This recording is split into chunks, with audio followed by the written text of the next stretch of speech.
এই যে অঙ্কটা দেখো খুব মানে ইম্পর্টেন্ট একটা অঙ্ক, খুব সহজে হয়ে যাবে। কি না, একটা সমবাহু ত্রিভুজ আর বাহুর দৈর্ঘ্য বলেছে 10 সেন্টিমিটার, এটা 10 সেন্টিমিটার। আর বলেছে এই যে বৃত্তগুলো এঁকেছে, এই বৃত্তগুলোর বলেছে ব্যাসার্ধ 5 সেন্টিমিটার ব্যাসার্ধ। আর যদি ধরো তিনটে আছে, আমি আর বলেই লিখলাম 5 সেন্টিমিটার 5 সেন্টিমিটার। তাহলে এটা সমবাহু ত্রিভুজ। সমবাহু ত্রিভুজের ক্ষেত্রফলের ফর্মুলা কি? √3/4 ইন্টু বাহুর দৈর্ঘ্য স্কোয়ার। বাহুর দৈর্ঘ্য কত? 10 সেন্টিমিটার। তাহলে 10 স্কোয়ার সেন্টিমিটার যেহেতু স্কোয়ার সেন্টিমিটার, তাহলে এই সমবাহু ত্রিভুজের ক্ষেত্রফল হয়ে গেল কি 100 √3/4। তাহলে 4 25 সঙ্গে 100, তাহলে 25√3। 25√3 বেরিয়ে গেল এই সমবাহু ত্রিভুজের ক্ষেত্রফল স্কোয়ার সেন্টিমিটার, এই সমবাহু ত্রিভুজটার ক্ষেত্রফল।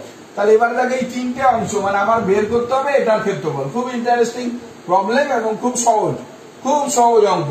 তাহলে এই সমবাহু ত্রিভুজের উচ্চতা আর ক্ষেত্রফলের ফর্মুলা বহুবার প্রমাণ করে শিখিয়ে দিয়েছি মনে রাখার জন্য। উচ্চতা হচ্ছে √3/2 ইন্টু বাহুর দৈর্ঘ্য, আর ক্ষেত্রফল হচ্ছে √3/4 ইন্টু বাহুর দৈর্ঘ্য স্কোয়ার। এইবারে দেখো এই যে ত্রিভুজটা, এই যে এক একটা অংশের ক্ষেত্রফল কত, এই এক একটা অংশের কি ক্ষেত্রফল করবে? এই যে বৃত্তকলা, যদি ধরো APR ধরো বৃত্তকলা, APR বৃত্তকলা, এটা কত ডিগ্রি?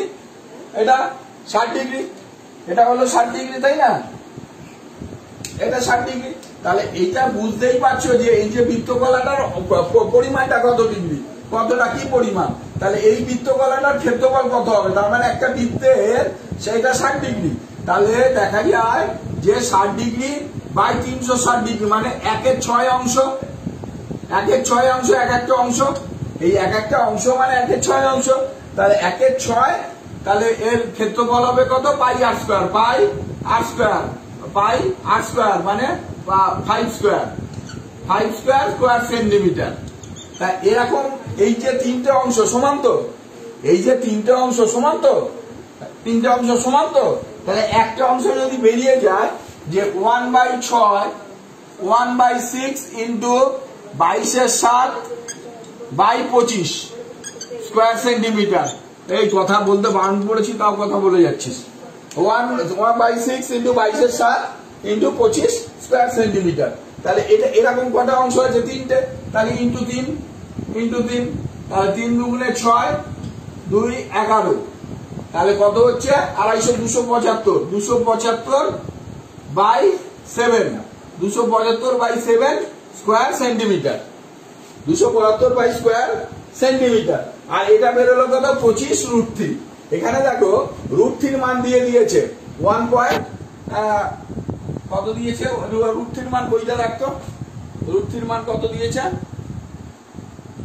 1.732। যাই হোক, তাহলে দেখো এখানে, তাহলে 25 ইন্টু 1.732 স্কোয়ার সেন্টিমিটার। এটা গুণ করলে পাচ্ছ, দেখো গুণ করলে মোস্ট প্রবাবলি গুণ করে কত এসেছিল?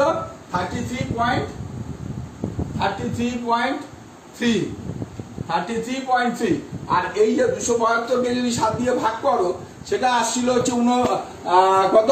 39.28 না 30 কত আছে? 1.732 তো, হ্যাঁ 1.732 ইন্টু 25। এটা গুণ করে দেখো মানটা বের করো, আর এখানেও ঠিক এটা ভাগ করো, মানটা বের করো।